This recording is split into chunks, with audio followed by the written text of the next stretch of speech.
Yo,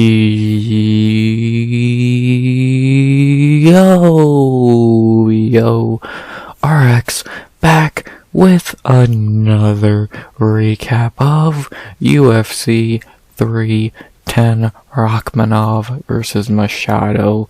Garry, back with another recap of a card that was, I should say, a pay-per-view that was,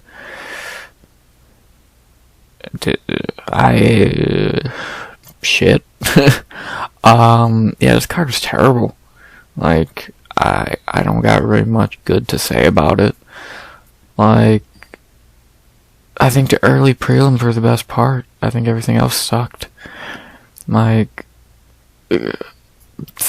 I thought this card was pretty lame. Like, it wasn't, I'll say this, pay-per-view wise, it wasn't, I think it was 302, the Islam Poirier card. It wasn't that bad. It wasn't fucking 10 decisions and 2 submissions. But it was not much better. Like, just compared to, I know I fucking overlooked him, I'm not really going to talk about his fight, but to Cantoja's other pay-per-view, 301, which is not a great pay-per-view or card, that card's way better than this.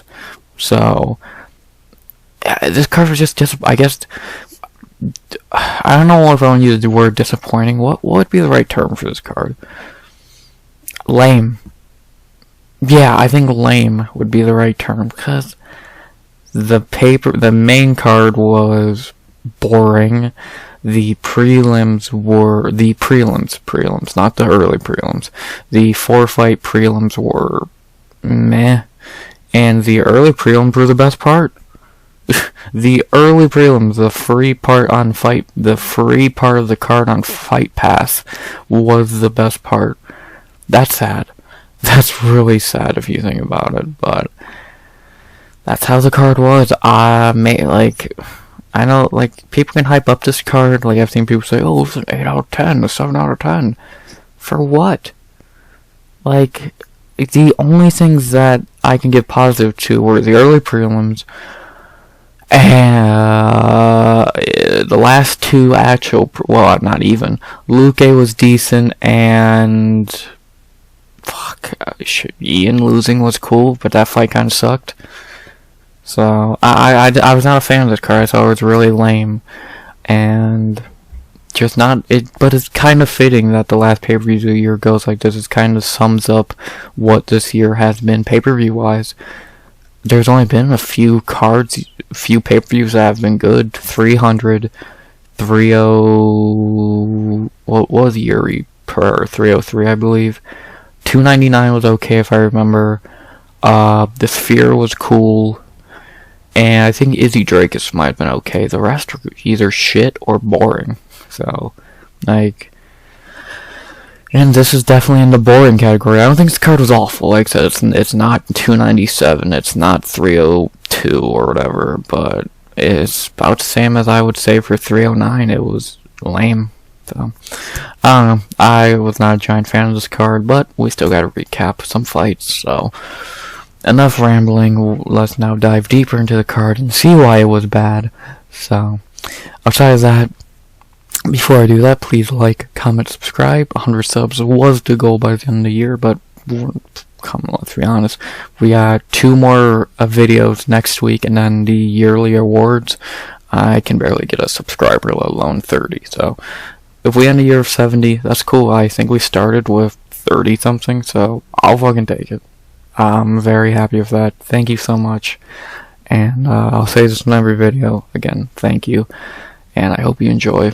Or if you don't enjoy, then that's fine too. You gave me a view, a bitch. So, yeah. Outside of that, I hope you enjoy. And let's recap some fights. You ready? I am. Sorry this is coming out late. I was going to do it last night after the card, but the card went to almost 2 a.m. and I think the card sucked anyway, so I'm not gonna go out of my way for it. So, and I was tired. So, I'll try and stay on track with the Buckley card next week. We'll see if I stick to that word. I don't make promises I don't keep. but I'll try. So hopefully by this time next week, I'm recording this at about 4 in the afternoon. Hopefully the recap has been out for a few hours by now. Knock on wood. I'll tell you that, enough rambling, let's recap some fights. We got 13 to recap, because I'm not recapping that top garbage, and let's get into it, and we begin on the best portion of the card, the early prelims, and we begin with one of the simplest fights of the card, or if not the year to predict, as we begin the night in the heavyweight division with Kennedy and Nzechukwu versus Łukasz Brzeski. Yeah, this was beyond easy to predict. For 4.5 minutes, they really did a lot of nothing. They threw a lot of strikes at each other, but no one really landed anything. And then Kennedy finally landed that left hook bomb, or my bad, right hook. Beautiful right hook counter, and put Brzeski down. Brzeski did not even try to get up, and that was that. Yeah, it was as simple as it gets. Like, all you were waiting for is Kennedy to land that bomb, because we know he has power, and we know Brzeski has no chin. So, we were literally just waiting for him to hit that shot. Annoyingly, it did take longer than expected. Like, I still picked first round knockout, but it should have not took 4.5 minutes to knock out Łukasz Brzeski when Mick Parkin did it in, 2? Mick Parkin, a guy who's not a finisher like Kennedy, so that's a little disappointing. Like, again, you let Mick Parkin, a guy who's not a finisher, do better at finishing Brzeski than you. But it happens. It happens. I'll give Kennedy benefit of the doubt. This is his second fight in 2 months, so yeah, I'll give him benefit of the doubt. But yeah, it was as simple as you can get. Like, Kennedy, a pretty easy pick. If the only reason you're not picking Kennedy here, if you thought he was going to do the same thing he did against OSP, which is not fight, but he fought here and he just needed to land one shot. Like, the knockout reminds me of Matt Brown and Court McGee, how Brzeski got dropped and then he sat up, thought about it, and was like, yeah, I'm done. Like, if you've seen the Court McGee Matt Brown fight, you know what I'm talking about. How the guy gets knocked down, he's like, do I want to get up? Nah, I'm good. Lay back down. So he's just, I just feel like Brzeski doesn't care. He's just trying to get a paycheck. He knows he sucks, and that's that. So hopefully he got a nice paycheck for getting his teeth knocked in. So yeah. Not really much else to say about the fight. Simple as it can get. Again, anyone with a brain predicted this fight to a T, almost. And yeah, another quick, easy win for Kennedy. So maybe he'll actually get a real test in this next fight, which I'll talk about that when I get to the fight ideas in a minute. So yeah, not really much else to say there. Quick, easy win for Kennedy. Nothing special. No crazy knockout. Got a bonus. He deserves it. Started off tonight with a knockout. You're never going to complain about that. That's why this fight was the first fight of the night. And, yeah, can't really think of much else to say about the fight. So, let's talk about the fighters real quick. I'll start with Kennedy. He looks good at heavyweight. Like, he looks really good at heavyweight. Physically, he looks amazing. He looks... Because it's like... Yes, he can make light heavyweight. He never missed weight, but you can tell that was not a fun weight cut for him. At heavyweight, he's not cutting weight. He's just stepping on the scales at around, 240? Like, in that ballpark, what he walks around at. So, it's clearly made his camp and just mood a lot better about fighting. Because he's not cutting goddamn 40 pounds to fight at 205. He's just walking on the scales on fight week at 245. So, it's the right move. He's tall. He's always been a really tall light heavyweight, so to move up to heavyweight, genius.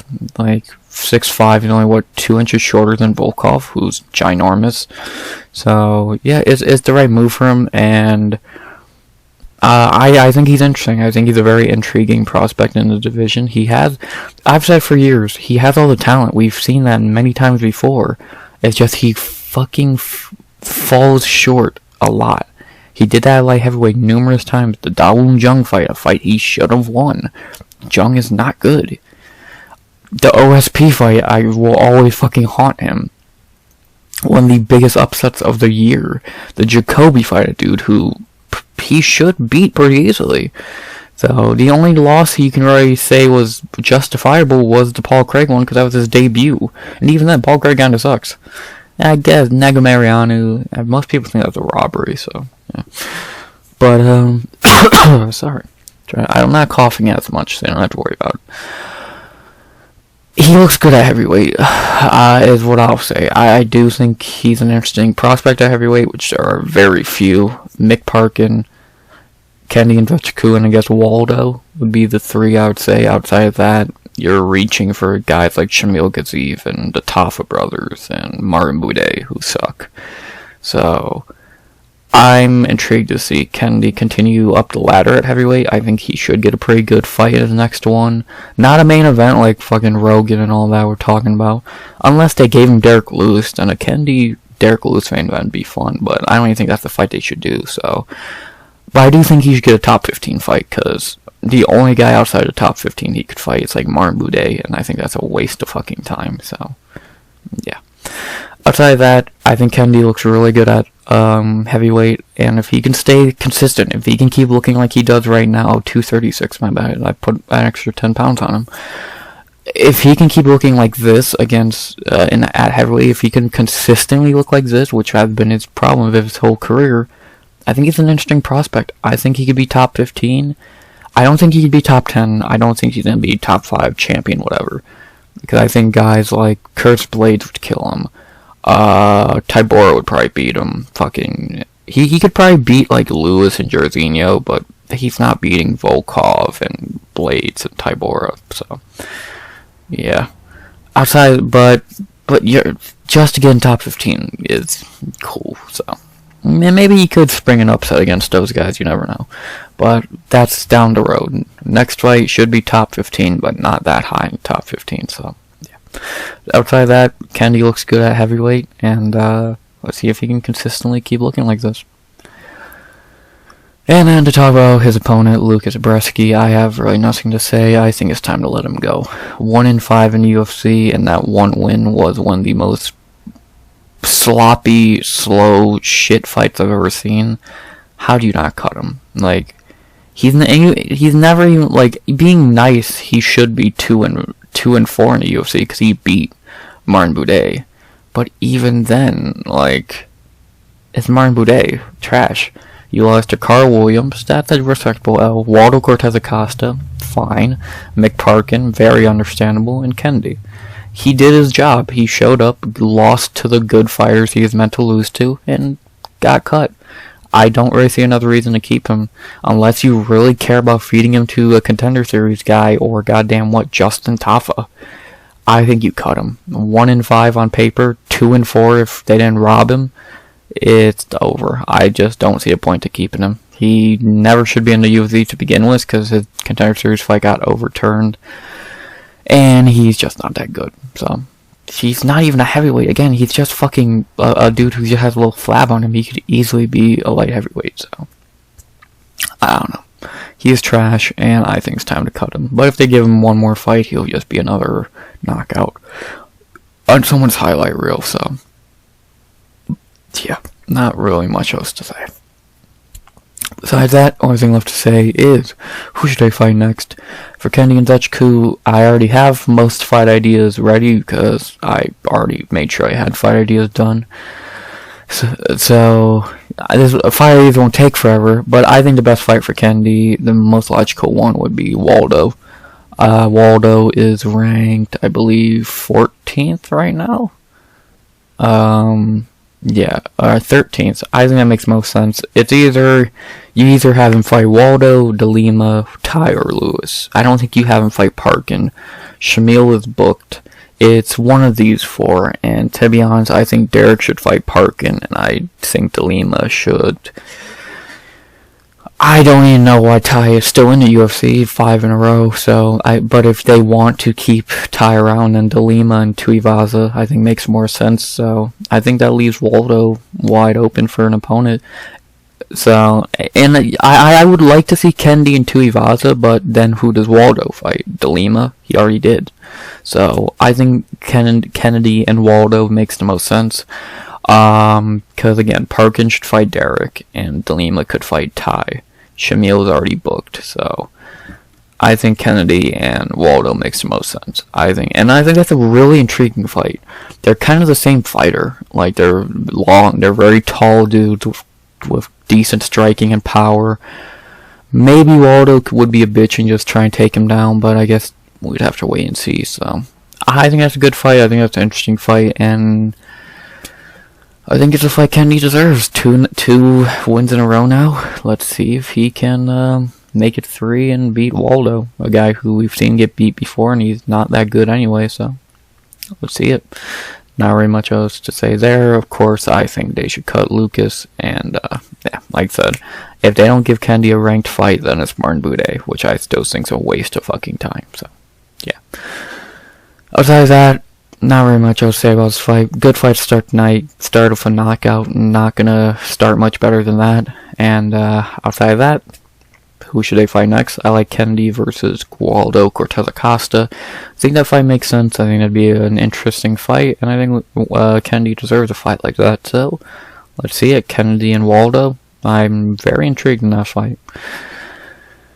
And for Brzeski, like I said, I think it's time to cut him. He can go back to Brave FC, PFL, where the fuck he was before, and probably go beat some tomato cans, or get beat by said tomato cans. He didn't have a nice record coming into the UFC, and it's gone worse. So, yeah, see you, Lucas.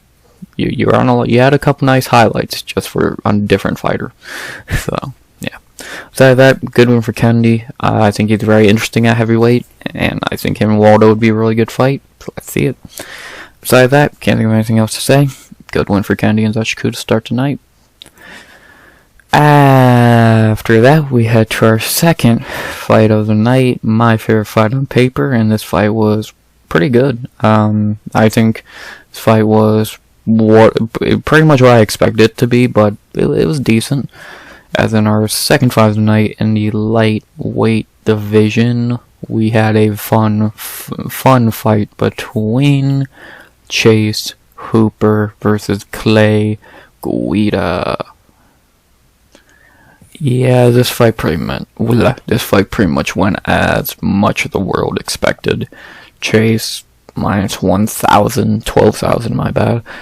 Easily was able to find a submission. And I think it took about the same amount of time as their grappling match. 341, I think he did in where's a Guida grappling match? Did I pass it? Yeah, 355, so almost the exact same time, which is funny. But long story short, they did a little bit of striking. Neither guy looked amazing on the feet.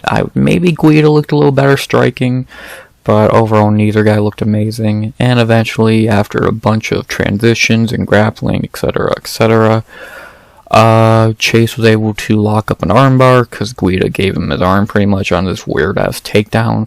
And Guida was out of it for a second. He flipped. He was kind of flipping out of it, and then he flipped back down to where it's like a normal armbar, and he fucked himself. So he had to tap. So it was predictable. Chase was going to find a submission eventually. Guida has never been a king of submission defense, and that showed again here because he was out of the submission pretty much. But then he flipped back into it for no reason, so yeah. Pretty predictable fight. There's not a lot to say. It's a 25-year-old versus a 42-year-old. And they already fought in a grappling match, and the younger, taller guy already won. Now add in a little bit of striking that they barely did. It's going to go the same way. So it wasn't a calf slicer, but still.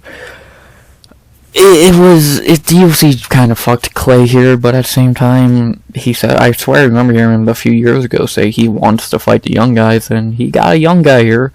Too bad the young guy is way bigger and way better on the ground, and already beat him once, so yeah, I guess that could have went better, but, shit happens, I guess. Pretty predictable fight. Again, the biggest favorite on the card's going to win pretty easily, or should most of the time.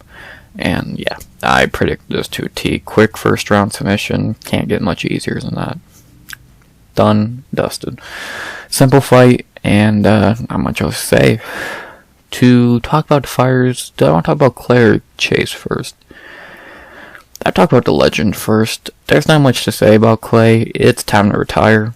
42 years old on a 3-fight losing streak. I think he's going to be 43, next week or some bullshit? Yeah. Today, he's 43. It's time to retire. Like, he doesn't have it anymore. He had a few moments a few years ago where he still looked like he had it. The Michael Johnson performance was good. The Leonardo Santos performance was amazing. But he just doesn't have it anymore. Like, he's not had it in a while. So, like, I love Clay, one of my favorite fighters of all time. Him, Diego Sanchez, is my second favorite fight of all time. But he doesn't have it anymore. It's that simple. And I would have loved to see him retire here. But if he wants one final dance, fine. I'll give him that. I think him and Tony would be cool. I love them both. So I would love to see both retire. Someone gets a win. Cool. I'm okay with that. But if you try and book him again against another young guy, like, just for an example, Aliev, or fucking Francisco Prado, or Daniel Zellhuber, it's just like, why? Why? The dude's 42. So, and I want to check one of them. Yeah, 12. He has 16 submission ones. I don't think of Clay as a fucking submission guy. Maybe I'm crazy. Yeah, but 12 submission losses, yeah, that sounds pretty much ideal for him. So, love Clay, future Hall of Famer, or actually, my bad, already a Hall of Famer for the fucking, Diego Sanchez fight, so. But, just as a fighter, you could put him in the Hall of Fame for all he's done, so. Legend, one of my favorites of all time, and it's time to hang him up, brother. Unless you want one more fight, which I think you and fucking Tony would be cool, or if Cowboy did want to come back, I think that'd be okay, but I think that's fucking silly, so, but whatever you want to do. Maybe you and Diaz brother, I know you have a beef with them, but outside of that, I think it's time to retire. 43 years old at lightweight, that just screams bad luck, so, yeah. Thank you for everything, Guida, but it's time. And then to talk about Chase, who's an actual fucking prospect and contender almost in the division. He looks amazing at lightweight. Same thing I said with Kendi and Nzechukwu. He found his weight class. He looks healthier. He looks better. He looks happier. He's found his weight class. 4-0 now. Yeah, I know the wins ain't amazing. Levitt and Slavaclaus are the best wins, and those are alright. Nick Fiore, the joke, and Clay Guida in 2024 is kind of silly. But Levitt and Borshev, I think those are good. I think those are solid wins, especially that Slavaclaus performance for how dominant it was. I think he's looked great. And moving up to lightweight has really made him a really interesting prospect again. Something he lost at featherweight. He lost his prospect stats. He kind of just turned into a meme. More than anything, losing to fucking Steven Peterson and getting getting bitched out by Steve Garcia, which is actually aging pretty well. But, like, it's funny how just a little bit of weight added has changed so much for him. And now he's a real prospect. His striking is getting better. We know his grappling is some of the best in the UFC. So, I think he's an interesting prospect. If you want to take my bias glasses off and honestly say, do I think he's going to be a top 15 dude? Probably not. I don't think he can beat Joe Alvarez. I don't think he can. I don't know how he do against Ludwig Klein. I don't think he beats. Like, does he beat Drew Dober? Probably not. Does he beat Bobby Green? Probably. But, like, and then if you look at top 15, who would he beat? Like, does he beat Patty? I doubt it. Does he beat Jalen Turner? Probably not. Does he beat fucking BSD? Maybe.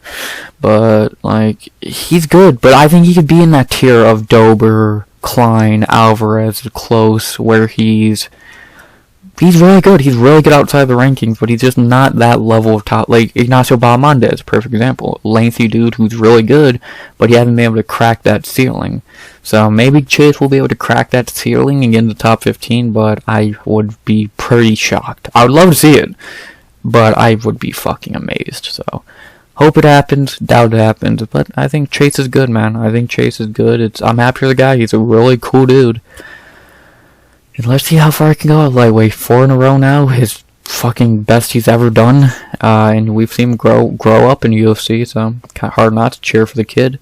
Happy he didn't get Raul Rosas and pushed too quickly. So let's see how he does that lightweight, man. 4 up. Let's see who's next. Well, I'm not even going to click off his profile because the only thing left to say now is who should they fight next. For Chase, I think the fight, and I brought his name up a minute ago, I think the fight that would make the most sense and I think would be good is Bobby Green. I think it's a fun fight. Bobby coming off that Paddy Pimblett L, which was not a good look for him. That pointless ass takedown attempt. And I think that's a good fight for Chase. Test himself against Bobby Green, who's a great veteran. We know what Bobby can do. He's a well-rounded dude, but he's also very beatable in a lot of aspects. And I could see Chase winning that fight. I would probably take, unbiasedly, I would take Chase to win that fight.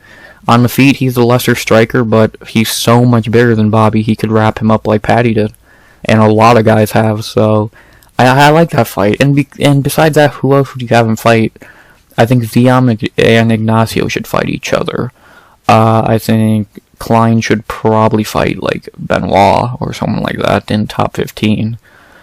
Rimbecki should fight Bonfim. Dober should fight someone else like not Nazrat, but maybe Mick Tebek would be fun. Frivola should fight Jim Miller, who I know Chase did call out, but I think that's kind of silly. Nazrat could fight Guram.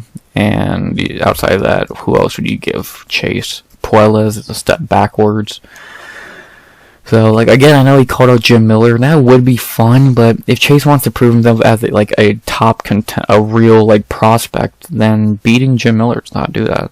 Beating Bobby Green does that way more, who I know is a lesser grappler, but a better win in 2024. So I'm not against any of those other ideas like Jim Miller or fucking Ignacio or whatever, but I just think those guys have other fights, and I think Bobby Green and Chase is just the fight to go with there, so I'm down to see it. Bobby and Chase, I think it'd be really fun, and I'm down to see it. It'd be a cool fucking fight night, main card fight. Thought maybe in the co-main you can make a debate for, so I say do it. And then for Clay Guida, again, I say him and Tony would be cool. If he does have one more fight, I think him and Tony would be ideal. 2 legends, 2 dudes everyone fucking loves. And I think that'd be a fun fight. So, Tony and Guida. If you're gonna book guys like Tony and Guida, have them fight each other. Don't give them fucking guys they have no chance against, like this fight. So, yeah, pretty simple. Outside of that, not very much else to say.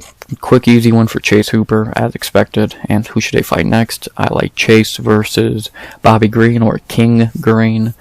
And I like Clay Guida versus Tony Ferguson, if he does fight again. Chase and Bobby, I think makes a lot of sense. Guida and Tony would be fun. Book them. I think they'd be really good fights. So, let's see it. Outside of that, not very much else to say. Good win for Chase Hooper and Clay. We love you. Not very much else to say. Go to second fight of the night. After that, we head to our third fight of the night. The first one to make it out of round 1, but still not make it to the judges' scorecards. As in our third fight of the night, we head to the welterweight division, a very busy division on this card. 4 fights.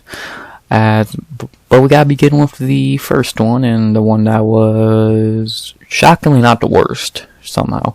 And then our third fight of the night in the welterweight division, we had Michael Chiesa versus Max Griffin. Well, I got this one wrong, badly. I definitely led y'all astray here because I clearly had no idea what I was talking about. I could not get this fight right at all. So, long story short, I don't know why it's on that fight, it's not even a fucking decision. Long story short, Chiesa beat the shit out of him for 10 minutes until he submitted him. Griffin did nothing. Chiesa was better on the feet, Chiesa was better on the ground. Griffin just looked lost in there. He really just had nothing for Chiesa, which is, again, shocking Because Max Griffin, like, going into the fight, on paper, Griffin is better. Like, all Chiesa can do is grapple. Griffin we have seen Griffin have striking and power before.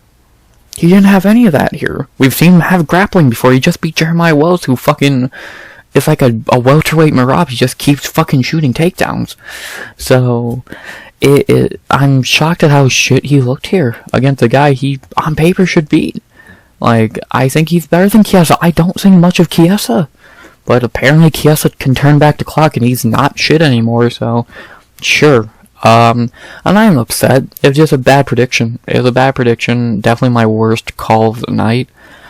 And I'm shocked. Like, I'll show my scorecard, same as everyone else's. It was not competitive at all. Like, there's no round you can debate for Max Griffin. And then round 3, he got rear naked choked. Like, the first time he's ever been submitted, so I'll give him that much, but still. Yeah, he looked awful. And Chiesa looked the best I've ever seen him look. So, good for Mike. Happy birthday, brother. And, a really disappointing performance by Max. Like, I'm not mad. I'm just, like, disappointed in him, dude, because I've seen him look better than this. I think Max is a really underrated fighter, and he looked awful here. So, I'm not really sure, like, I'm disappointed. Like I said, I thought he would look better, but guess he didn't feel like showing up today. Sucks, but it happened. Bad pick, and yeah. Whoever bet on Chiesa to make him the favorite, good job. You made some good money. Don't listen to me. I'm a fucking idiot. So, yeah. Outside of that, not really much to say about the fight. Chiesa dominated him until he could submit him. So that would be about 12 minutes he dominated him for. So, good for Mike, man. And, yeah, pretty forgettable fight. But I would say the worst of the early prelims, but that's not a bad thing since the rest of the early prelims were really good. So, yeah. Good win for Mike, and bad pick by me. I'll take my L's when I get them fairly, because I won later. I took an L, quotation marks, but it's bullshit. So yeah. But outside of that, good win for Chiesa. He deserves it. Happy birthday, and disappointing. Outside of that, talk about each guy real quick. I really don't have much else to add outside of what I said. Again, for Chiesa, the best I've ever seen him look. Maybe outside the Magny fight, but I think he might have even looked better here. His striking looked the best I've ever seen him strike. His grappling looked good. He looked good against a tough guy like Max Griffin, so good job. On his 37th birthday, to look this good, good job. Can't really say much else. If he can stay active, which it seems like he's finally going to stay active for once, Chiesa might be able to get back in the top 15. I don't know if he will, but I could see him getting back in the top 15. I don't think he goes much farther than that, but, you know, you never know. Good win for Chiesa. 37 years old. He seems like a good guy. He'll probably be doing commentating on cards in a few years, and looks like he still got it. Good win for Chiesa, man. Was on the doorstep of getting cut or retired a year ago, and now he's on a 2-fight winning streak. Good for him. Don't talk about his mom. To talk about Max Griffin, again, like I said, disappointed is the key word. Like, again, I've seen this dude look better. He looked better, even in losses. He looked better against Neil Magny, even though he probably won that fight. He looked better against Michael Morales. Like he's looked better in fights. He looked, like, in that Tim Means fight, he looked good. That was not a split decision. I don't know what the fuck the judges were watching. He looked good against Jeremiah Wells. The Kenan Song knockout, the fucking Ramiz Brahimaj fight, he looked better than this, but here he just kind of had nothing for Mike. So, I get he's 39 years old, but he doesn't fucking look or fight like he is, but I guess maybe age got to him, or well, I don't know, but he just had nothing for Chiesa here, so bad pick by me, man. I'll take my L. I'll take my disappointing L. One of the only 2 underdogs on the card I actually thought would win, and they both lost. One of them I didn't pick, but yeah, I'll get to that when I get to that. Griffin I did pick, he shit the bed. Damn it. Now 8-9 in the UFC. I hope they don't cut him. I don't think he deserves to get cut. Another L, especially like this, you can make a debate, but dude, I don't think you cut Max Griffin yet. 8 and 9 UFC is bad, but again, dude's actually pretty good. So, I don't know. My opinion, who knows, but disappointing. Only thing left to say outside of that is, who should they fight next for the Maverick? I know he probably wants a top 15 fight because he wants to be on a Seattle card, maybe main event it. I think him and Wonderboy would be fun, but I think Wonderboy and Prates is better. Plus, I think Chiesa and Wonderboy would be boring. I think Chiesa would probably just take him down if he fucking did fight him. Outside of that, I don't know who he would fight in the top 15. He already fought Luque. Morales, that'd make no sense for him. MVP, who knows what he's doing, plus MVP would not even take that fight. If he didn't take a fight with Prates, a striker, he's not going to take one with Chiesa, a grappler. Joffney was way too highly ranked. So now you gotta look outside the rankings. He already fought Magny. Dalby or Zaleski would be fun, but they should fight each other. Salikov would be fun, but at the same time, maybe that would be lame. Chaos would be cool, but I think Chaos should fight Neil Magny. We'll talk about Jake Matthews in a little bit. The Leech, but I think the fight for Chiesa is Daniel Rodriguez. Daniel, kind of in the same boat of Chiesa, was on the doorstep of getting cut or retiring, and now he's coming off a win. So I think D-Rod and Chiesa would be the fight. Older dudes who are now bouncing back from losing streaks. I'm down to see it because outside of that, you're either gonna give him an old dude like the guys I named, Dalby, Zaleski, Salikov. You know, I think they have better fights, or you're gonna feed him to a prospect like Battle or Chaos or fucking Mike Malott. So he might be Mike Malott, to be honest. Different story. I think that Daniel Rodriguez is the best fight. So guy got both old dudes coming off wins.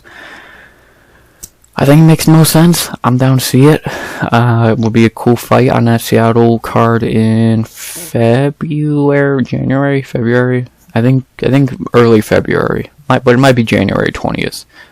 Either way, I think that'd be a good fight for that card. If D-Rod does want to turn around that quickly and fight, we'll see. So, but yeah, I think D-Rod and Chiesa is a good fight. Never happened, never even been booked. Let's see it. Aside that, not really much else to say. Good win for Chiesa. Looked good. Best he's ever looked, in my opinion. And who should he fight next? I like Chiesa and D-Rod. Would be a good fight on that Seattle card. And then for Max Griffin, I don't have a fight idea for him, but I do think he should get another fight in the UFC. So if he does, we'll see. But yeah, not really much else to say. Good win for Chiesa. Proved me wrong, shut me up, and looked the best he ever has. Good for him. Good win. Happy birthday. After that, we go to our fourth fight of the night. Probably the best fight of the night, to be honest, which it's not shocking. I said it would be the second best fight of the night. Somehow it was probably the best fight of the night. If they gave out a fight of the night bonus, it should have went to this.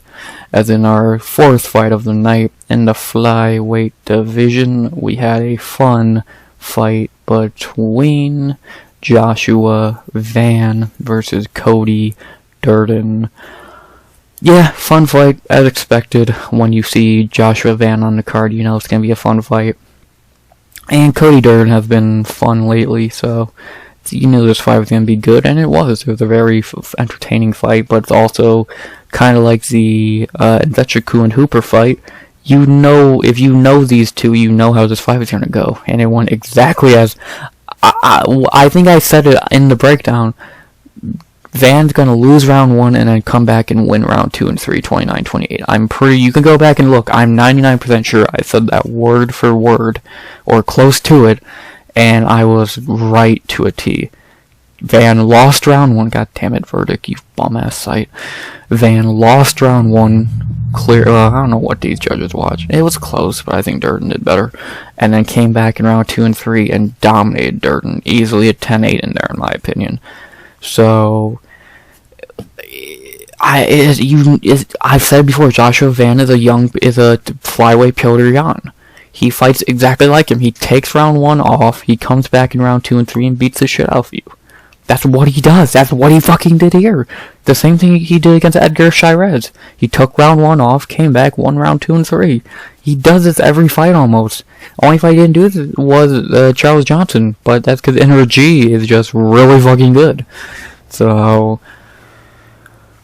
I don't know what you want me to say. I predicted this fight perfectly in my breakdown, and I'll take my I don't want to say that like it's some crazy thing. I didn't predict a fucking plus 400 underdog to win, but I did predict a fight pretty much to a T. So yeah, like again, long story short, Durden looked good in round 1. He gassed out, and Van beat the shit out of him for 2 rounds. Simple.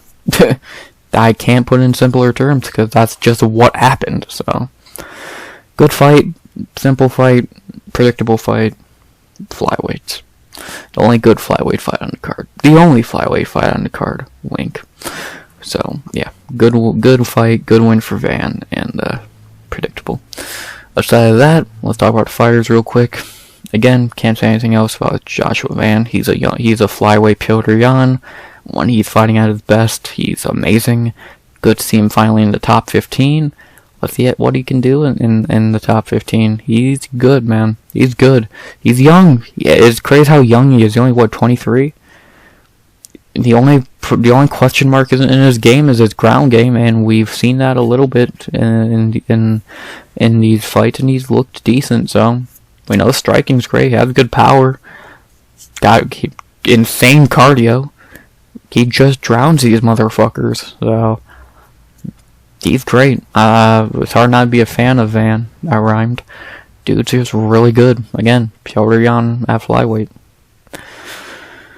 And then to talk about Mr. Custom Made, not a bad nickname. I'll give Durden this. He has a really good chin. How fucking hard did Bruno Silva hit? Goddamn. Yeah, Durden did not show me anything new here. We've seen him have cardio issues in the past. We know the striking ain't amazing. We did see his chin is great, but outside of that, we learned nothing new about him. He's really tough, which I think you could have probably took a guess is not like a big surprise. So yeah, it's Cody Durden. He's a wrestler whose striking is still iffy. So he has got better at striking. He is more than just a wrestler now, but he still can't strike with the best of them. He can strike with Matt Schnell, but he can't strike with Joshua Van. So yeah. Sorry. So Durden's an alright fighter. I think he's probably gonna stay at that 15th spot in the top 15. But outside of that, yeah, he just got turned into a fucking punching bag for 2 rounds. So yeah, not very much else to say. We know Durden's really tough, and that's about it. Besides that, the only thing I have to say is, who should they fight next for Joshua Van? Again, I already got most fight ideas out the way. And my idea for Van is a fight that I think a lot of people would love. Steve Erceg. That ain't make sense. Because if you think about it, so now Van is going to be ranked 14th. He already lost to Charles Johnson. Bruno's booked. Tagir just got booked. Tim Elliott should fight Charles Johnson. Manel Kopp is booked. Erceg sitting right there after getting beat by Kai Kara France. I think that fight makes sense. Van and Erceg, who would not want to see that fight? 2 of the best young guys in the division. Fuck, that fight's so good it could easily be a UFC title fight, in my opinion. Like, that fight would be amazing. That's a co-main on any fucking fight night in the world. So yeah, Van and Erceg got my vote. Because outside of that, the only other thing I could see is him fighting the loser of Kopp Silva. But who knows? We know Van likes to fight a lot, so I don't think he's gonna wait that long. So Erceg in let's see, when's that Australia card? February? Yeah. So yeah, Van Erceg in February at 3/12. I mean, that sounds good. Let's book it. And then Durden, heal up, fight someone outside the top 15. Alessandro Costa, probably. And, yeah. Pretty simple. Not very much else to say. Good win for Joshua Van in the most Joshua Van way possible. And, who should they fight next? I like Van versus Erceg. I think that's an amazing fight for 3/12. And Durden versus, I don't know, Alessandro Costa probably would be a good option. Costa deserves a top 15 shot already, so let's see if he can get past Cody. Aside that, not much else to say. Good one for Van. Probably the best fight of the night. And, yeah, not very much else to say. Good fight, good win. Pjotr from flyweight. And now for our featured early prelim, finally, 45 minutes in. I'm not going to waste a lot of time on this because I don't have a lot to say. As in our featured early prelim in the middle weight, well, in the catch weight division of 195, because this got moved back a month, we had to end our early prelims. Eryk Anders versus Chris Weidman. Not much else to say. Not much to say. Anders just beat Weidman up pretty much. Like, Weidman stole round one with a fluky knockdown, but that mainly because the ref gifted him a stand-up after getting kneed illegally. Take it, pussy. The fucking knee. Walk it off. But in round 2, Anders got Weidman to the ground, beat the shit out of him, and after 3 minutes of the fight needing to be stopped, the ref finally stopped it. Fucking finally, dick. And yeah, Eryk Anders got a second round TKO, which I don't think anyone predicted. Well, 33%, guess not. Yeah, not much to say. Quick, easy one for Anders, which I thought he was going to lose this fight. I thought Weidman was going to cuddle him for 15 boring minutes, but thankfully that didn't happen. Fuck Chris Weidman. So, yeah. Quick, easy one for your boy. And I'll take a pick that I got right when I thought I was going to get it wrong. It happened 2 more times on the card, so I'll fucking take it. Outside of that, I don't really have much to say. I don't care about who they fight next. I don't care about either guy. Good one for Eryk Anders, but I still don't think he's good. Chris Weidman, fuck you, retire. You're not a Hall of Famer. You never will be, and never was. Good one for Eryk Anders. Happy to see him beat this fucking cheater up.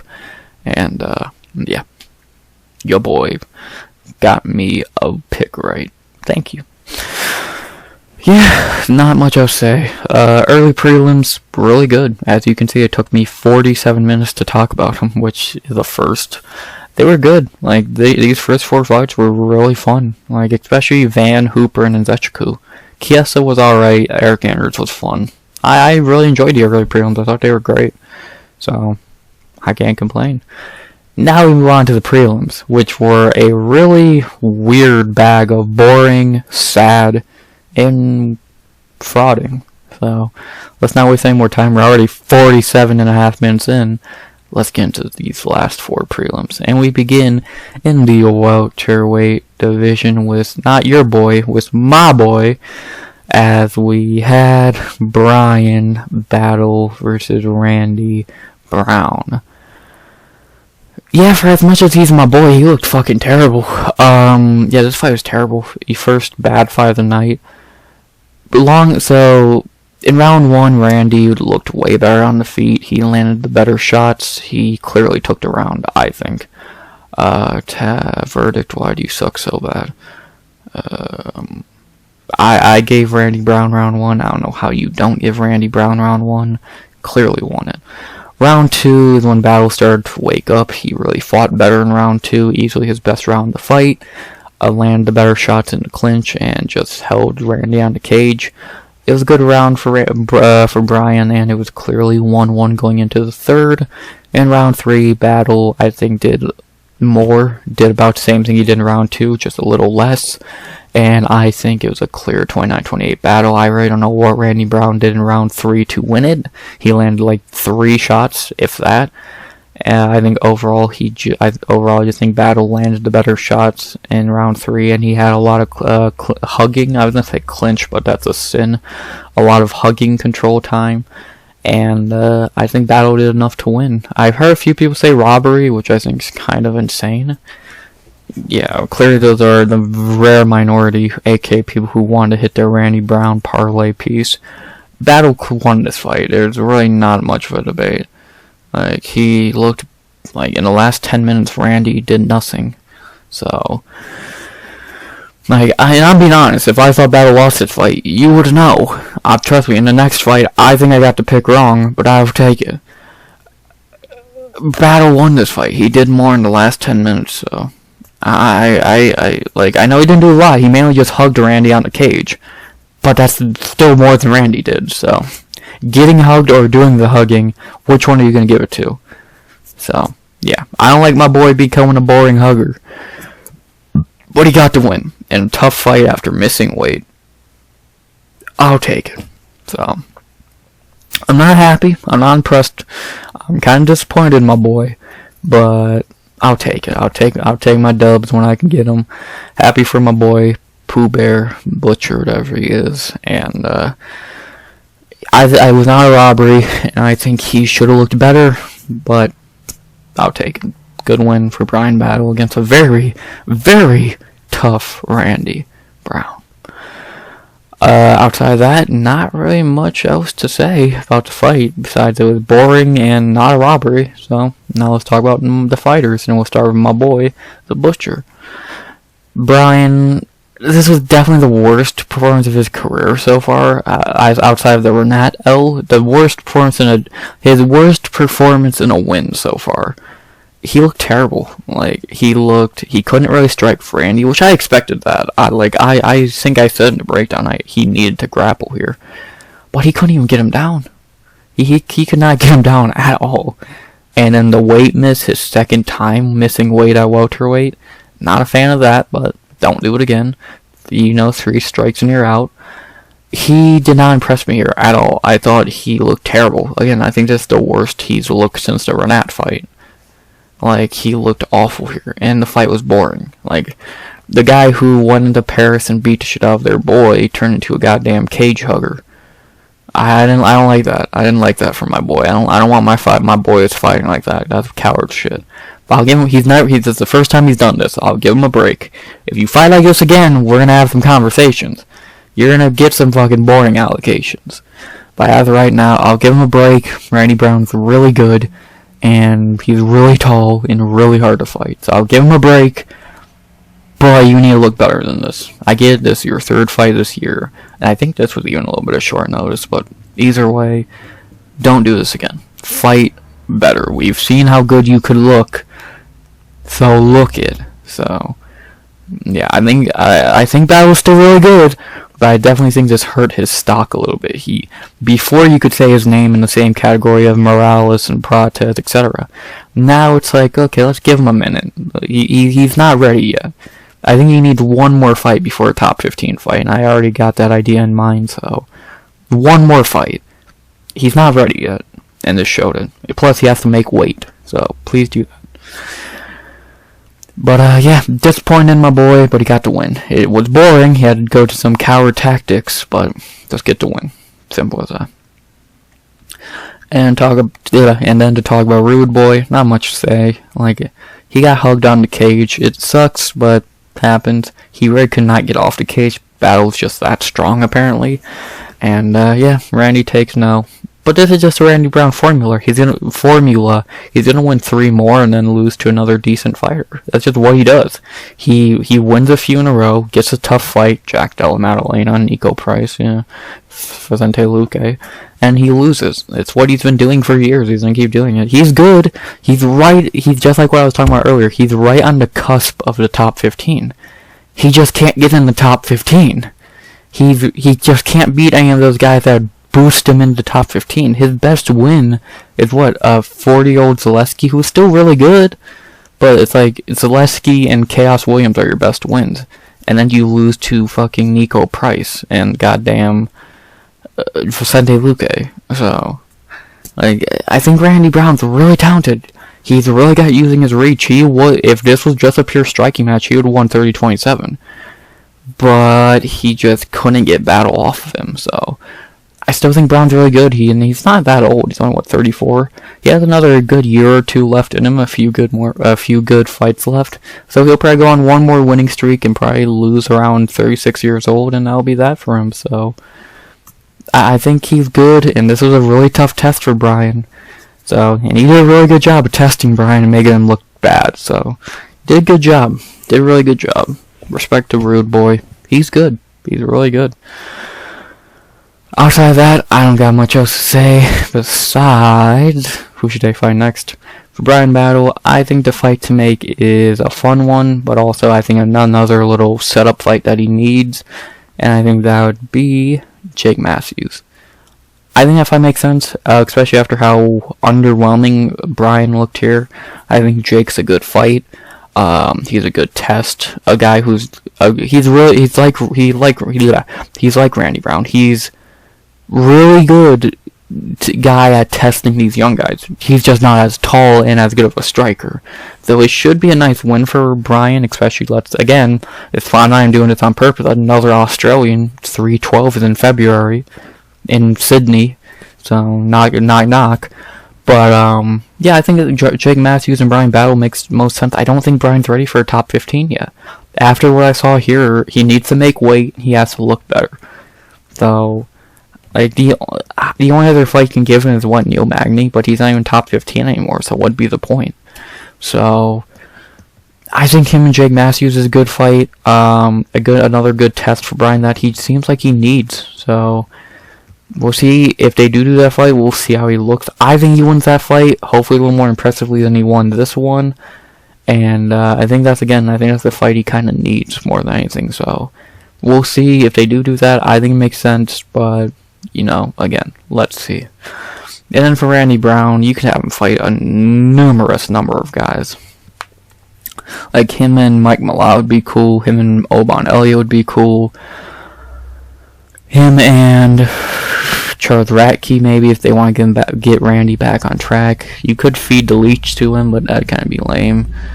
So, fuck it. Oh, actually, no, MVP is in the top 15 for some reason. So, but, yeah, you could give Randy Brown a number of guys. I think all these guys have better fights, or have already fought him. So, yeah, all three. He's already beat all three of these guys, which is funny. But, yeah, you could give Randy, I guess the leech wouldn't be the worst fight in the world. Well, why do that to the poor leech? I like, the Oban Elliott fight would be cool. Mike Malott would be interesting. So, any of those fights sound good. Yeah, actually, that Mike Malott fight ain't terrible. He would easily beat him, so yeah, I don't know. I think Randy Brown will win his next fight, so we'll see who it's against. Mike Malott, the leech, whatever. So, yeah. Outside of that, not really much else to say. I thought this fight was boring, and I'm disappointed in my boy for how he fought, but he still got to win, and that's what counts, so I'll take it. And outside of that, who should they fight next? I like Bryan battle versus Jake Matthews. I think that's a really good fight, especially a nice, maybe a featured prelim at 312. And for Randy Brown, Mike Malott doesn't sound too bad of a fight. I think that would be interesting. Or the Leech, Li Jinglang. I would say Malott or Li Jinglang would be the fight to make for him. So I think he wins either one of those fights. And yeah, not really much else I can add. Lame fight, disappointing fight. My boy looked really underwhelming, but it happens. It happens when you're fighting a really good veteran in Randy Brown, so yeah. Outside of that, not much to say. Happy my boy won, but he had to use some coward tactics. Not happy. Good win, but bad performance. After that, we'll go to our second fight of the prelims. Not going to waste a lot of time here, because I'm not going to go in depth on this. I didn't even break it down. I'm not going to go in depth on it, because fuck both of these guys.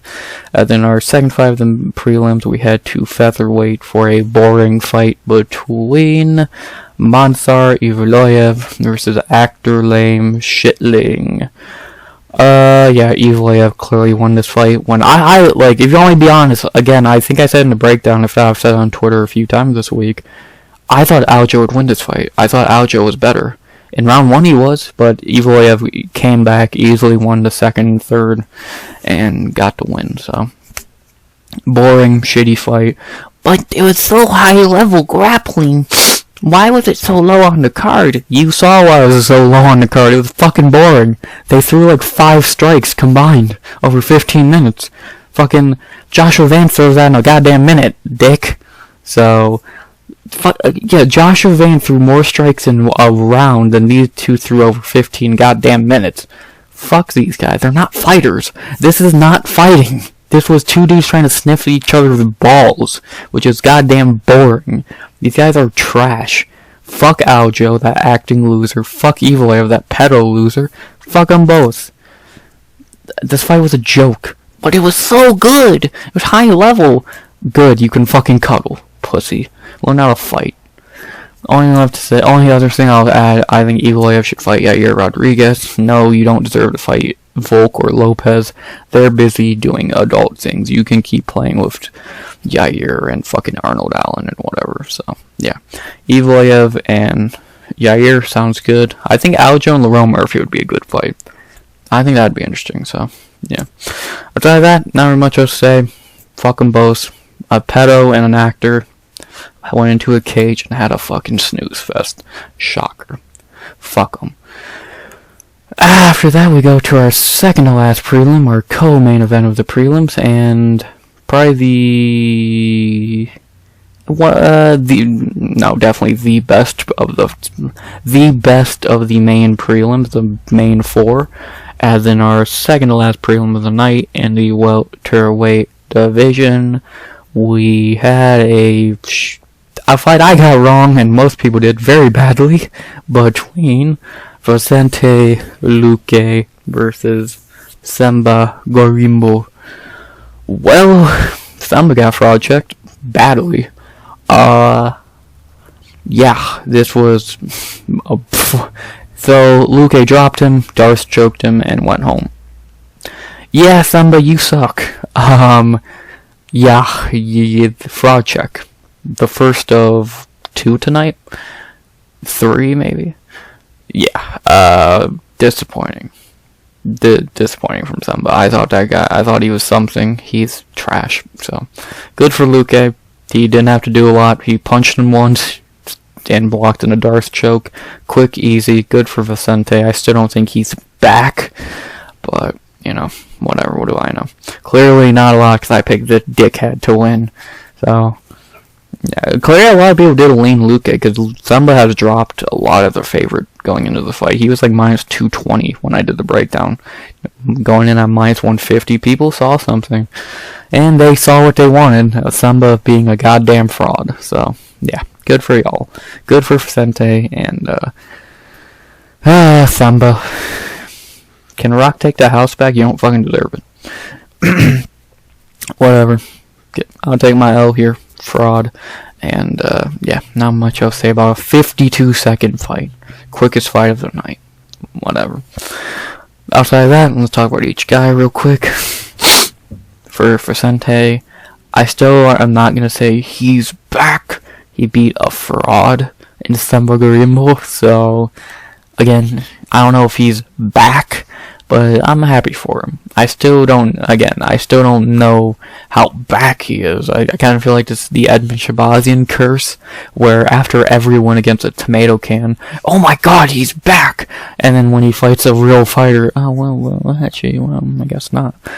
So, I'm gonna wait and to say, I want to see Luque versus, like, a real fighter before I say he's back. So, yeah, let's see him fight someone legit before yelling he's back. So, I'm happy he won. Good for him. He fraud checked Themba pretty easily. But again, how good is Themba Gorimbo? Clearly, he's dog shit. So, yeah. Good for Vicente. Only 33 years old, which is crazy. And let's see if he's truly back in his next fight. And for Themba, take that fucking belt off, you suck. Yeah, he's a fraud. I guess you're not fighting Nico Price and P. Rodriguez anymore, are you, buddy? Yeah. Go back to the Apex beating, well, hugging tomato cans. Fucking bum. Outside of that, only thing left to say is, who should they fight next? For Vicente, I think the fight that makes the most sense is... Michael Morales. It makes most sense, because who else would you have him fight?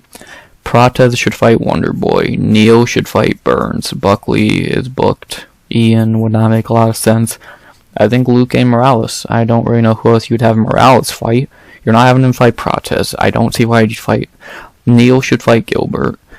I don't know who else Morales would fight, so I think Luque and Morales makes the most sense. Prates should fight Wonder Bread.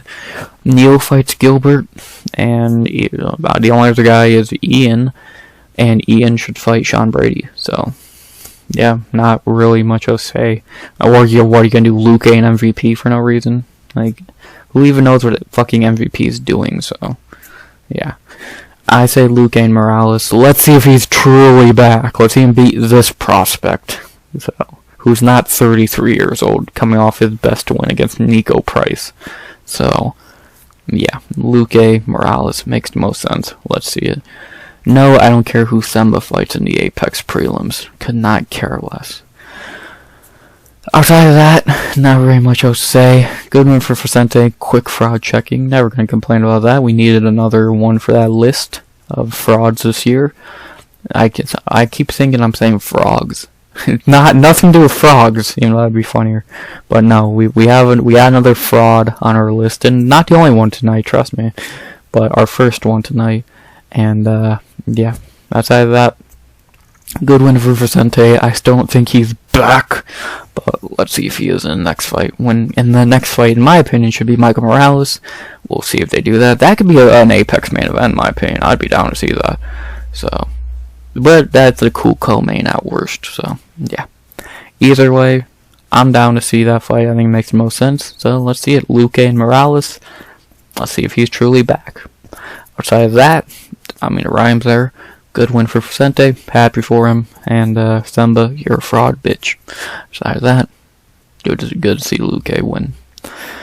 And now for our featured prelim. Not going to say a lot here because this was just sad. Like, this should not even been happening.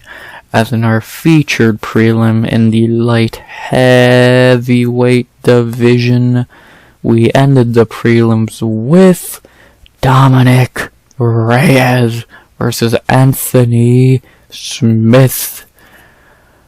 So I'll give a background on this fight before I go into it. Smith lost his best friend not long before this fight, and he is mentally fucked.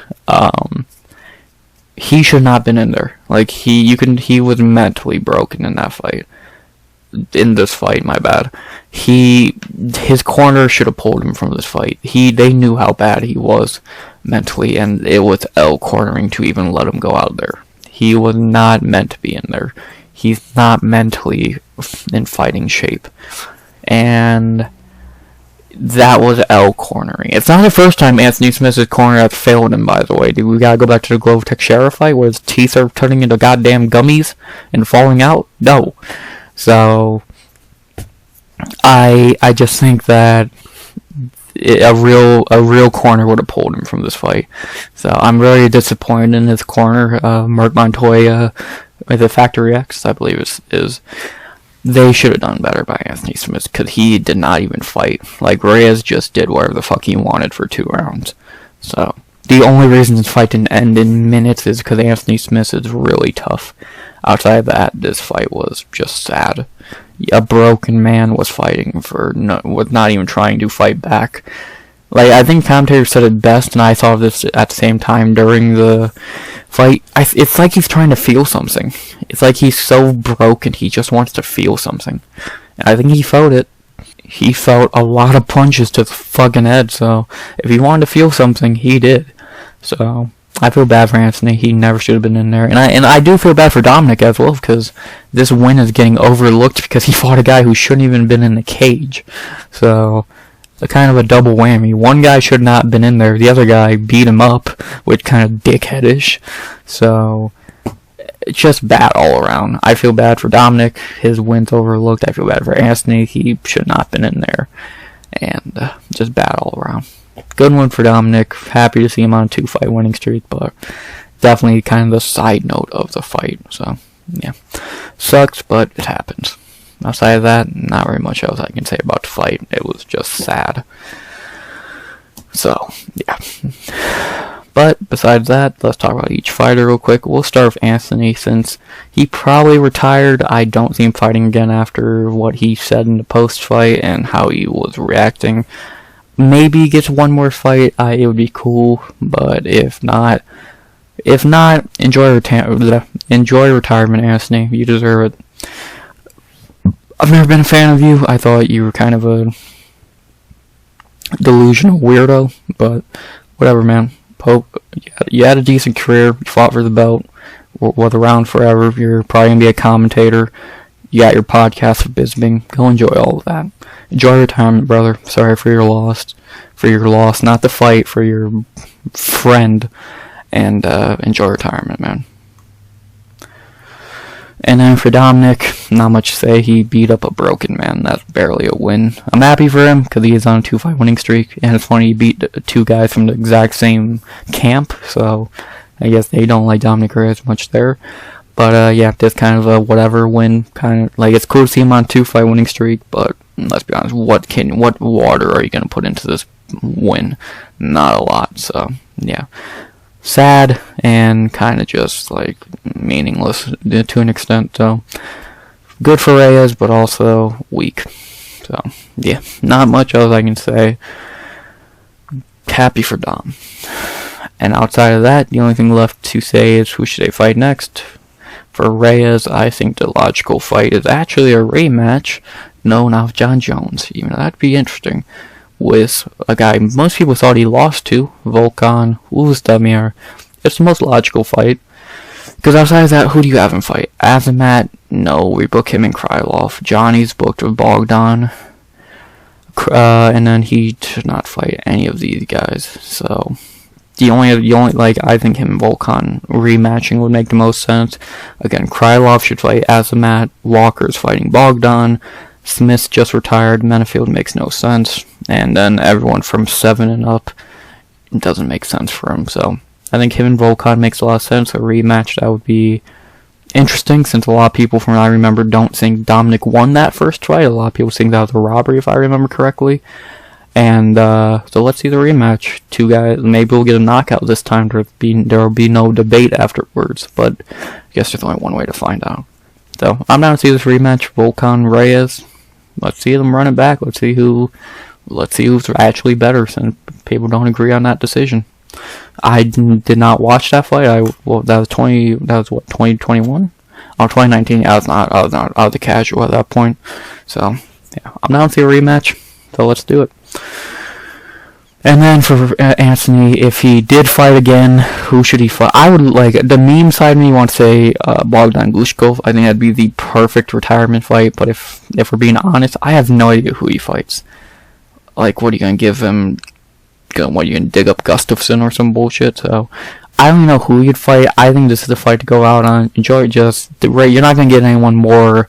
Like, you're not gonna get anyone as close to an old dude as Reyes to fight Smith. So, like, who else are you gonna have him fight? Fucking, I'm trying to think who is even in that division that he is old, like that old. Who would? And then you gotta think, who can Anthony actually fucking beat? Like, Jan's old, but you're not doing that fight. What, are you gonna have a trilogy of Ryan Spann? OS1, no, they cut OSP. Yeah, just retire, Anthony. It's over, brother. Enjoy retirement, and enjoy it. About all I can say. Besides that, not very much else to say. Good win for Reyes. Happy to see him on a winning streak again. And who should he fight next?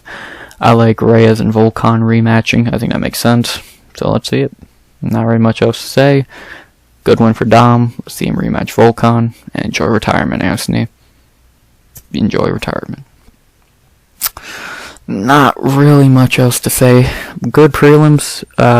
Overall, really 2 bad fights, and then the Reyes fight was kind of just sad. So 6 good fights, I would say, out of 9. That's good. I'll take that. 6 out of 9, I'll take it. It's too bad the main card was 0 for 4 on main card fights. 0 for 5 if you count that postal limb. So, yeah. Enough talk, enough rambling. We're already an hour plus in. Let's get this main card out of the way real quick. I'm not going to waste a lot of time on this because this was a lot of waste of time. I wasted enough time watching this. I don't need to waste it talking about it. So let's just get into it real quick. The prelims done. Let's get into the main card. And we begin in the featherweight division for a back-to-back in that division for the main card. And we begin with somehow the fight that was the lesser of the 2. I know, shocking. As in our main card opener in the featherweight division, we had Choi versus Nate Landwehr. Remember the keyword I used for Max Griffin? Yeah, I use it here. Disappointing. The fight sucked. Choi just beat the shit out of him for 10 minutes until finishing him on the ground. Like, Nate had nothing for Choi. He got his ass handed to him for fucking 10.5 minutes until getting finished.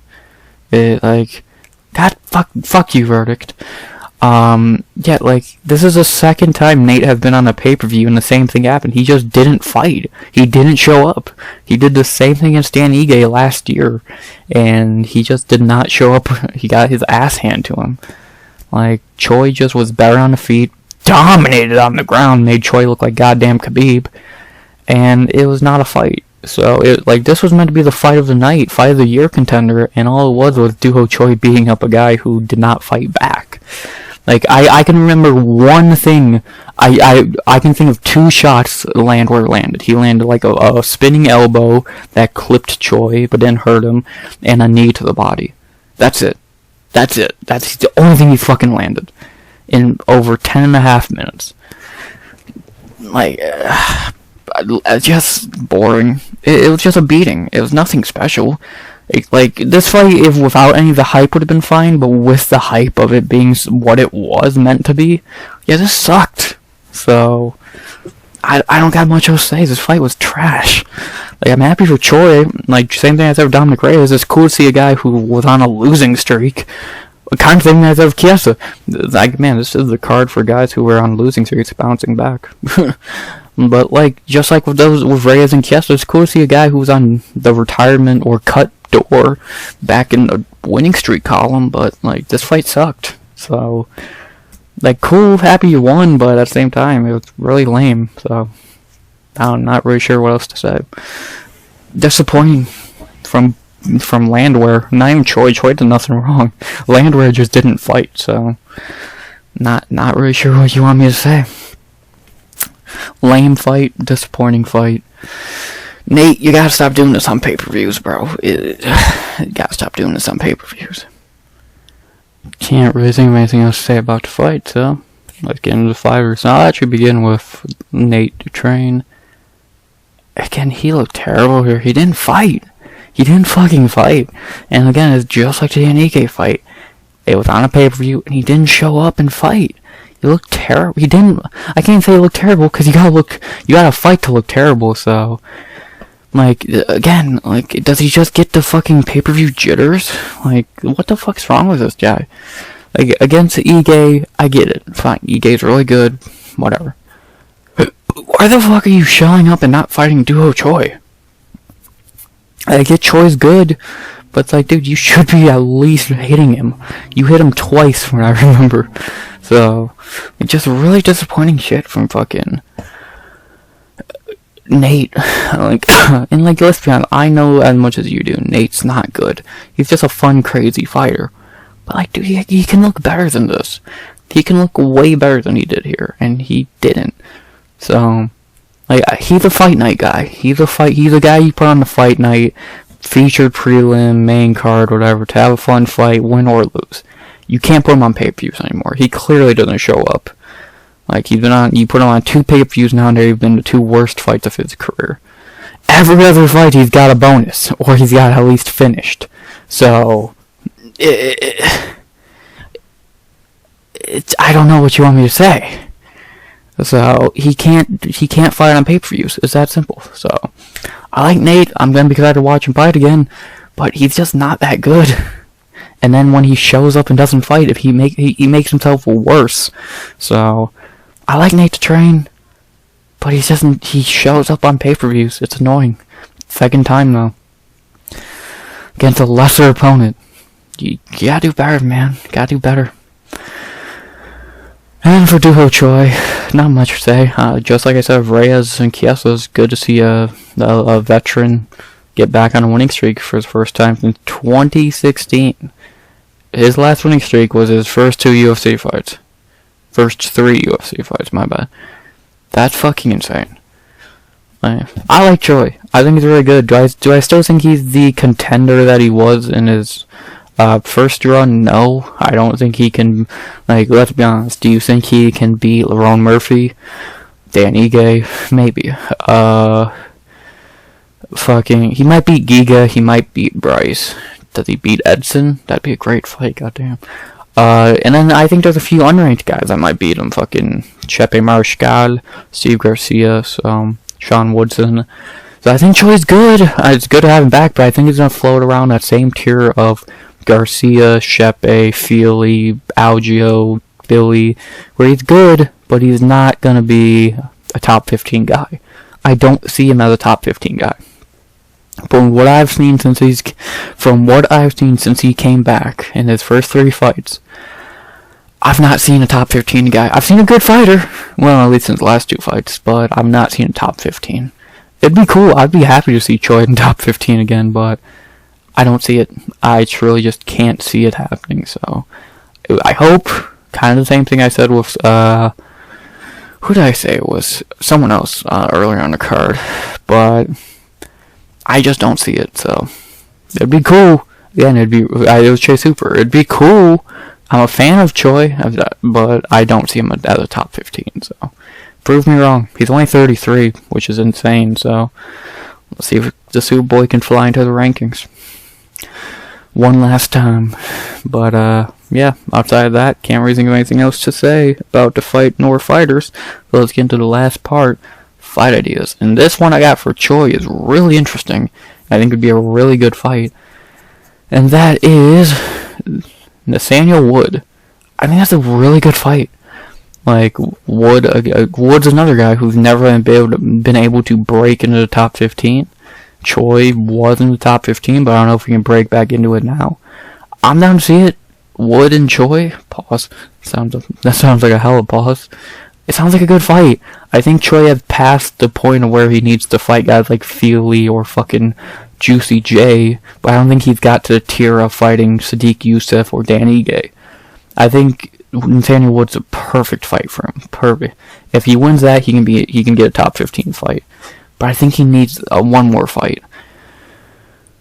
And let alone that'd be an amazing fight. 2 really high-level good fighters. And they're doing a card in March in London. I'm down to see that. Choi and Nathaniel. Book it.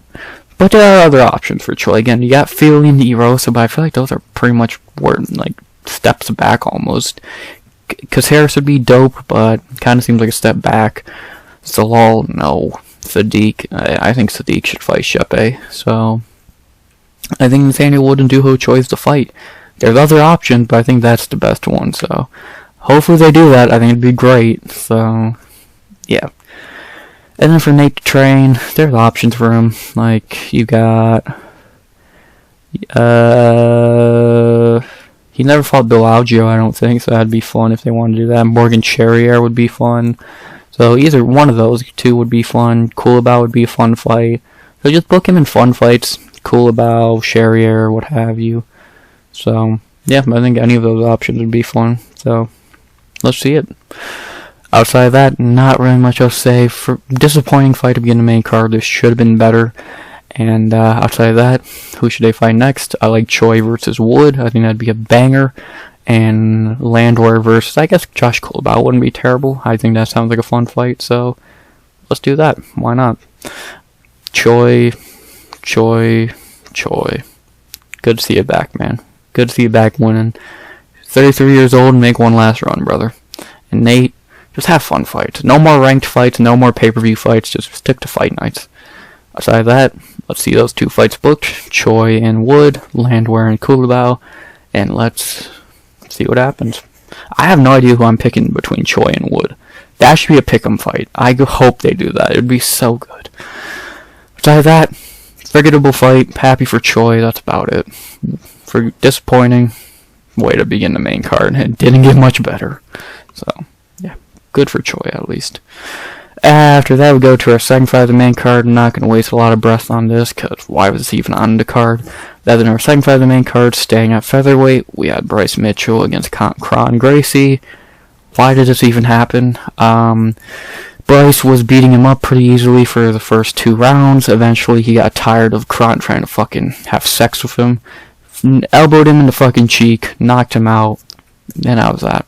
Simple as that. Like, that fucking pole guard thing Kron does, wrapping his legs around you, is the dumbest, lamest, many other terms I could use, move I've ever seen. Like, pulling guard is one thing.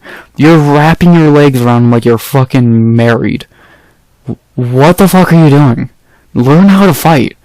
That's the most pathetic shit I've ever seen a fighter do. And I've seen fighters land their back and kick their feet in the air like little bitches. And he does that too. Fuck. Yeah, I don't even know what you want me to say. Like, Bryce Mitchell ain't fucking Anderson Silva either, but like, at least he tries to fight. Gracie is a fucking pathetic loser, so how he even got a contract in UFC, I don't know. Because his family name, which is overrated, the Gracies are not that good. Wow, they could do a submission in 1998. That was fucking impressive. Because no one knew what the fuck grappling was. But in 2024, when you can't do anything more outside just fucking cuddle, you suck. So fuck you, Crown Gracie. Fuck your overrated family, and that's that. So, yeah. That's all I gotta say. Not much else to say about the fight. Bryce beat the shit out of a guy who just wanted to fucking make out with him. And that's that. Not gonna talk about fighters. Bryce got handed a win. Crown Gracie's a joke. And the only thing left to say is, who should they fight next? For Bryce, I think the most logical fight would be... I think Callum Kattar would be a fun fight. Number 10 versus number 13. Both kind of in weird positions. I think Kattar would be fun. Because outside of that, who? Giga? But I think Giga should fight Ige. I think Murphy should fight Sterling. Emmett should fight Allen. Evloev should fight Yair. And outside, Ortega's moving up to lightweight. And Barboza's fighting Steve Garcia. So I think Bryce and Kattar makes the most sense. It would be a weird fight, but I would be really intrigued to see how that goes. So let's see it. Bryce and Calvin Kattar. If they go to Boston anytime soon, that'd be the fight. So let's see it. Bryce and Kattar. Look it. Fuck Crown Gracie. I don't care who he fights. If he gets another UFC fight, that's a war crime. He should get fucking cut. Like, he should be main eventing PFL within a week. So, fuck him. He can't fight, so, I don't know. Not much else to say. I would say good win for Bryce, but I'd be lying. It's the most forgettable cherry-picked win I've ever seen the UFC give someone, so, I don't even get the point of it, so, whatever. At least he knocked the motherfucker out, so, I'll take it. Besides that, I think Bryce and Kattar is a fight to make, and, yeah, that'd be a good fight, and, can't be any worse than this loser, Crown Gracie, so, yeah. God, he made me sick. Him and the mix of Crown Gracie, Evloev, and Sterling made me goddamn sick, so, yeah. But, jokes aside, not much else to say. Happy Bryce won. Aside that, I don't give a fuck. Fuck Crown Gracie. Oh God, here we go. Time to rage. Co-main event of the evening in the heavyweight division. Here we go. I think we all know what happened here. Ciryl Gane versus Alexander Volkov 2. Here we go. Stay calm. Round 1, Gane clearly won. He looked better. He landed better shots. He got a takedown. Almost submitted him twice, I believe. Gane looked good in round 1. And then the rest of the fight happened. And for the last 10 minutes of the fight, Volkov dominated him. Round 2, he landed the better shots. Gane got a takedown late, but for like 30 seconds. So Gane clearly lost round 2. Round 3, Gane literally just held on to Volkov's legs and arms for 5 minutes because he was injured. Gane was injured. So, that's the clearest round for Volkov I've ever seen.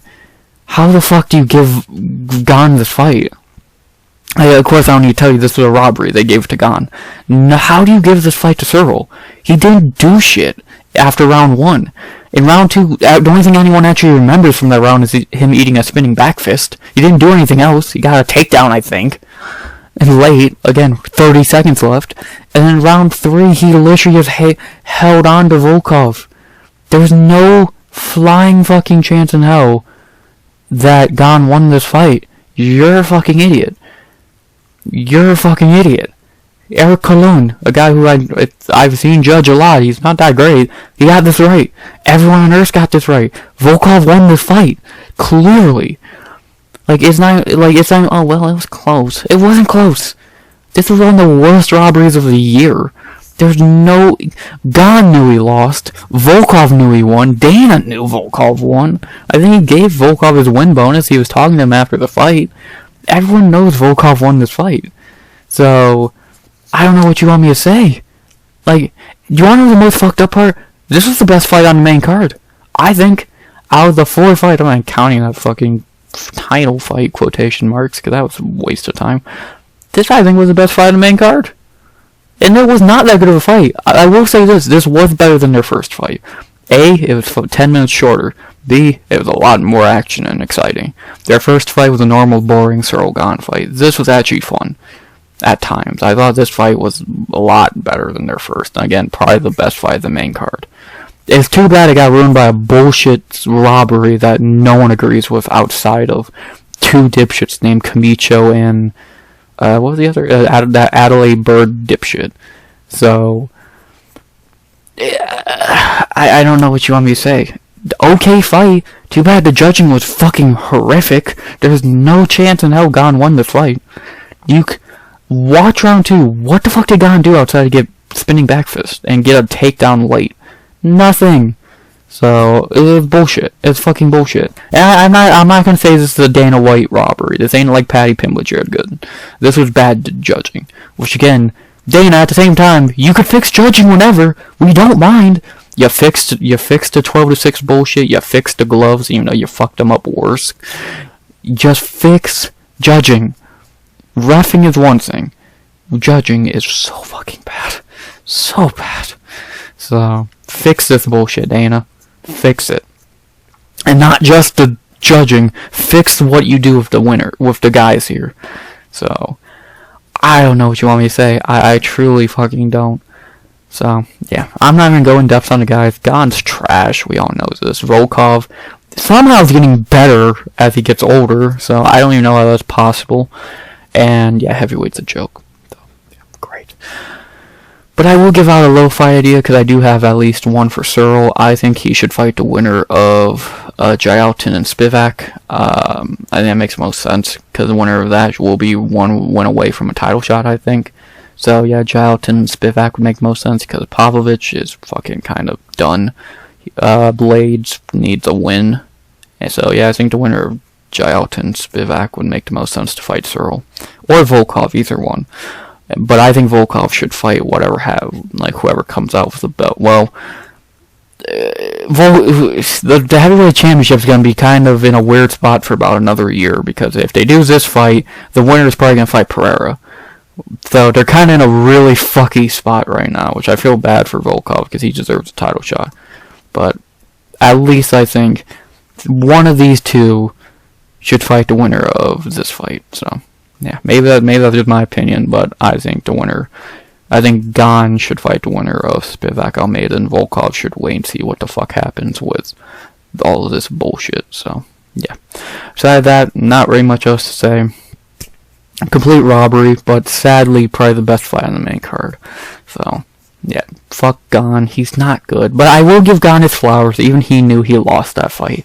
He didn't even want to do a post-fight interview because he knew he lost. So I'll give him respect there. He did not do Paddy Pimblett and pretend he won. He knew he lost, so I'll give him his flowers. But he still sucks, and fuck him. So yeah, good win for Volkov. Too bad the judges don't know what the fuck they're watching. And, yeah, again, I did not think Volkov would win this fight at all, but I'll take a correct pick, so, yeah, I'll take it.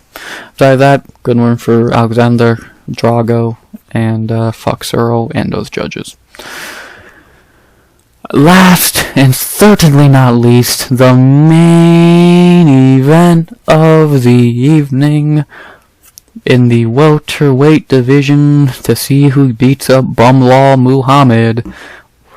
I'm trying to think of a funny way to say Muhammad. I'm thinking about Muhammad, but that doesn't sound right.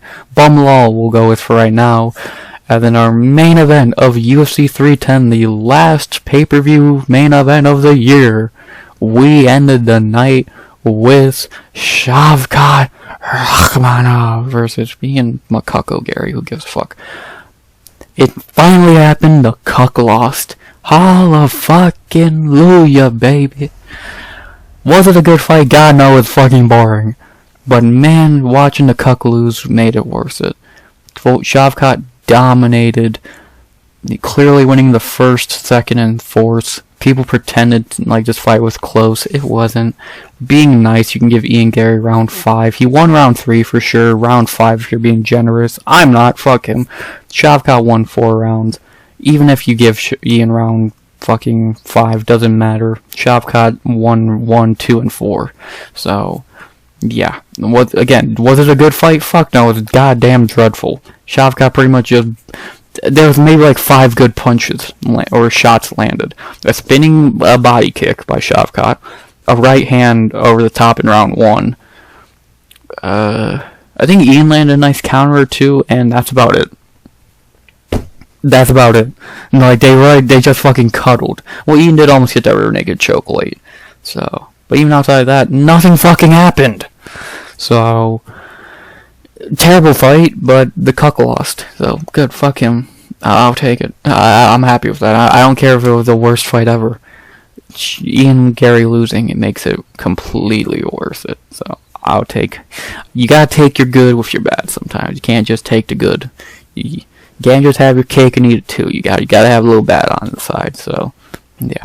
I'll take it. I don't know what you want me to say. Terrible fight. Again, god fucking awful fight. But at least the right guy won. Yeah. So, yeah, not really much to say there. We all know what's happening next for Shavkat. He's gonna go beat up Bumlal in like 90 seconds, so not very much to say there. And then for Ian Garry, yeah, he's done. The cuck's done. So, good, fuck him, fuck that whore wife, and that kid that ain't even fucking his. So, yeah. But I do think he should get I said earlier, I think Ian should fight Sean Brady. I think that fight makes sense. I'm picking him to win that fight. I think Sean Brady's a joke, and I think Ian would easily beat him. So, I think Ian Garry and Sean Brady would make a lot of sense. So, yeah, let's see it. I think that would make a lot of sense. So, yeah. Shavkat fights Bumlal, Ian fights Brady, and we might see this rematch sooner than we think. Never know. Hopefully it can't be as boring as this one, because this was, again, fucking dreadful. So, yeah. Aside that, not really much else to say. Boring ass main event. Shavkat pretty much just hugged him for 90% of the fight, but I'll take it because Ian Garry lost. I'm happy. Fuck you, Ian, you fraud, bitch. Aside that, not much else to say. Happy for Shavkat. Too bad he looked terrible. And, let's see him go win that belt. Not much else to say. Shavkat season, bitch. And, yeah, I don't have anything to say about Askura. Boom. Finally done with the recap to go over how I did on picks. I went 10 of 13. I'm not even counting this, and this was a W. So I went 9. I'll say 10 of 14. I don't care. 10 of 14. 5 perfect because I predicted this perfectly. 6-15. The only ones I got wrong were a biased Askura. I know I'm saying Askura. I know. There should be 2 S's in this name. Landwehr didn't show up. Gorimbo's a fraud, and Griffin was a bad pick. But I'll take it. I got Anders right. I got Evloev right. I got Volkov right when I didn't think I would. I'll take it, man. I'm happy. The bonuses went out to Kantoja for some reason, Luque, Hooper, and Nzechukwu. I would swap out Kantoja's bonus to Michael Chiesa. I think he deserves it more. On his birthday, submitting Max Griffin. He deserves it. Besides that, like, if I had to give out 5 tonight, it'd probably be Van and Durden, which that's a lot, because even that was just a shittier version of the Edgar Shirez fight, so yeah, not really great there.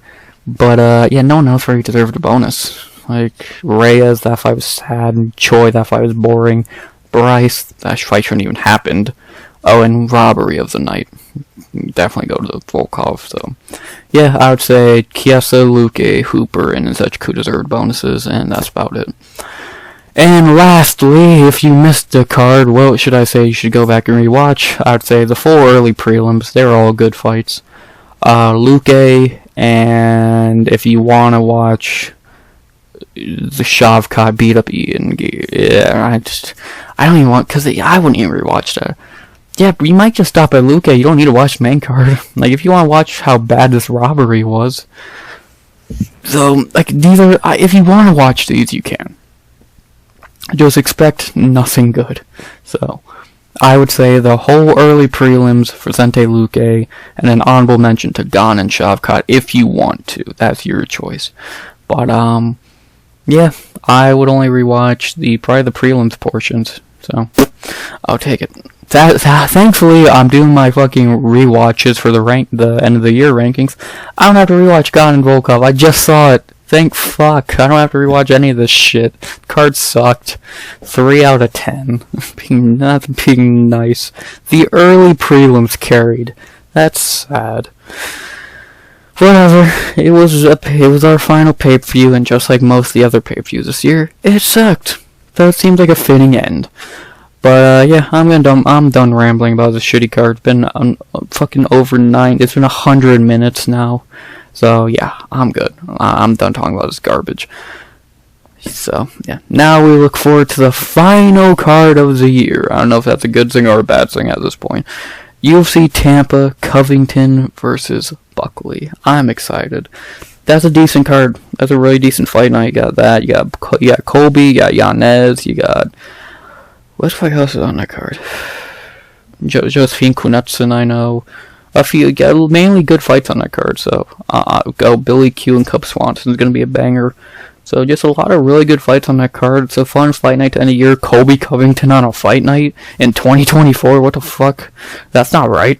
So, I'll take it though. I'm excited for that card, and it's going to be a good way to end the year. So, you're hearing me break down that card Friday, 1 p.m. EST, like always, and hopefully get out the recap before later on Sunday. So I'll try not to be lazy and I'll do the recap on Saturday night, but I make no promises. So yeah, I'll try at least. I got the recap out today on Sunday, just barely.